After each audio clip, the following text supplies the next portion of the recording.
Mana nih sistemnya? Jadi untuk yang case misalkan sudah DP, kemudian bisa kembali nih dananya. Nah ini tergantung dari developernya. Jadi biasanya kan DP ke developer. Jadi kalau di kita di perbankan syariah Mbak, ketika nanti ada orang memang mau membeli rumah, kan wajib DP tuh tanda bukti. Nah bagus lagi kalau kita kan kerja sama BSI ini sekarang sudah luar biasa Mbak. Hampir seluruh developer besar yang di Makassar sudah kita kerjasama semua.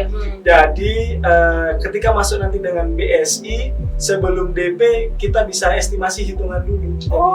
Oke, bisa masuk langsung DP, kita akadkan untuk pembelian satu unit rumah.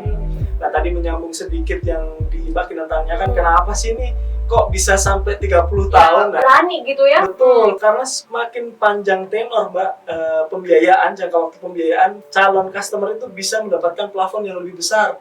Jadi dia bisa mempunyai pilihan rumah yang lebih mungkin lebih sesuai dengan keinginannya. Jadi tadi saya sampaikan kalau misalkan 15 tahun cuma dapat nih dengan gaji 10 juta, cuma dapat misalkan 300 juta. Nah, dengan jangka waktu 30 tahun bisa dapat nih 500 juta, artinya bisa memilih rumah yang mungkin lebih menjadi rumah impiannya, seperti itu Mbak. Dan kenapa BSI sampai 30 tahun lagi? Karena nilai investasi dari properti itu kan sangat luar biasa. Betul. Jadi kalaupun sekarang beli di harga 500, 30 tahun yang akan datang, wow, sudah pasti miliaran.